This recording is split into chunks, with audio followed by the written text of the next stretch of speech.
Dottore, the Doctor, second in command of the Fatui Harbingers and the mad scholar exiled from the Sumeru Academia. Little is known of his origins, and even less of the possible motivations underpinning his actions. Today, however, what I want to discuss with you all is one aspect of him that stands out among the rest, and that I believe we may already have an answer for. That being the source of his allegedly godlike power. You see, I believe that Dottore may have actually been able to reverse engineer the technology of Khaenri'ah to create segments of himself, each with the capability to take on the gods that rule over Teyvat. Such a power would be unlike anything the Traveler has ever faced before, and something truly worthy of the number 2 spot of the Fatui Harbingers.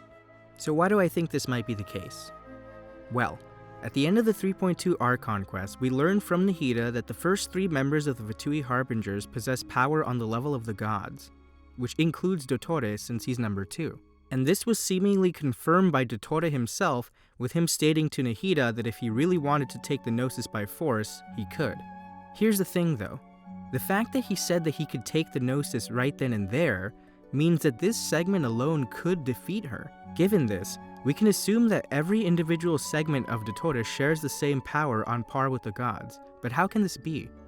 Well, I believe that this is because each of these segments was made using the same technology that was used for the creation of the Ruin Machines in Khaenri'ah. During the first quest with Dainsleif, he mentions that the Abyss Order planned to use the core of the first field tiller as the power source for their own mechanical god.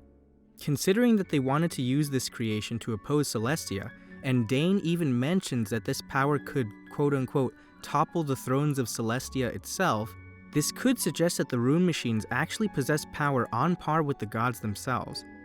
Interestingly, the Abyss using the Eye of the First Field Tiller as the core for their god actually reminds me a lot of how Dottore used the Gnosis as the divine core for Scaramouche's mechanized god form.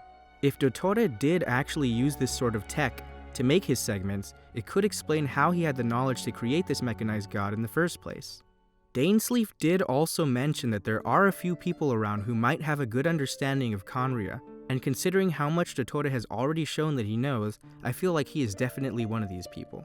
In fact, we know he's knowledgeable about Khaenri'ah technology because it was revealed during Child's story quest that Dottore actually owns a Ruin Guard factory that he uses to conduct research of some sort, and that it's been a personal passion of his.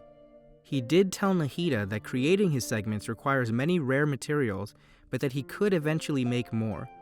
These rare materials could be the remnants of Khaenri'ah technology. If that's the case, then I imagine having an actual Ruin Guard factory would help immensely.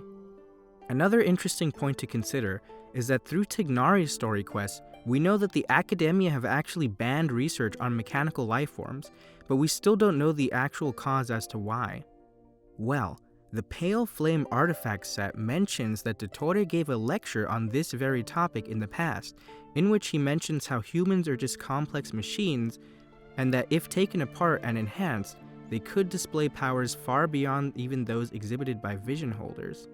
This type of research ultimately resulted in him being cast out of the Academia, and could have actually been the reason for the Academia's banning of such topics in the first place.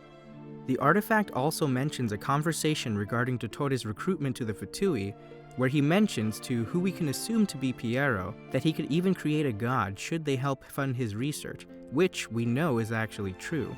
Now armed with the resources of the Fatui and possibly knowledge of Khaenri'ah given to him by Piero, he may have actually been able to turn his theories into a reality. And the last thing I want to mention for this theory is that we already know that the Fatui possess the ability to create, or at least repurpose, Khaenri'ah technology, including that of the Ruin Machines, due to the fact that Sandrone, another one of the Harbingers, seems to have what looks like a modified Ruin Guard as an assistant of some sort. And to top it off, we also know that Snezhnaya does have the ability to create bionic puppets that look just like people. So I believe Dottore's segments are a fusion of these two technologies, allowing him to possess the strength and power of a Ruin Machine while maintaining a more human appearance. Interestingly, during the Sumeru Archon quest, Nahida took control over Catherine's body by placing her consciousness within it, and Dottore has actually been shown to be able to do something similar in the manga when he was able to transplant someone's mind into a robot body. I believe this is how he creates his segments. He isolates a segment of his consciousness and implants it into a bionic puppet. They also seem to be all connected by a shared mental network, which is how he was able to delete the other ones by just thinking about it. It actually wouldn't be the first time that Hoyoverse has created a character with this type of ability. So, to recap, I believe that DOTTORE'S segments are made using the same technology responsible for the creation of the rune machines of Khaenri'ah. I believe that this is the source of his godlike power, and I believe it was this that may have been the reason as to why he was outcast from the academia, and could also have been the reason why they banned such topics in the future. Of course, this is all just my own speculation, and I could be way off the mark here. Regardless, I hope you all enjoyed this theory video. It's something that's been on my mind for a good while now, and I'm glad I got to share it with you all. If you guys have any thoughts or theories of your own regarding this topic, please don't hesitate to let me know in the comments below. I love reading all of your guys' comments and opinions. They're always so interesting. I have more videos coming soon too, so if you're interested, feel free to stick around and subscribe. And as always, I wish you all the best of luck in all your future pulls, and I'll see you guys next time.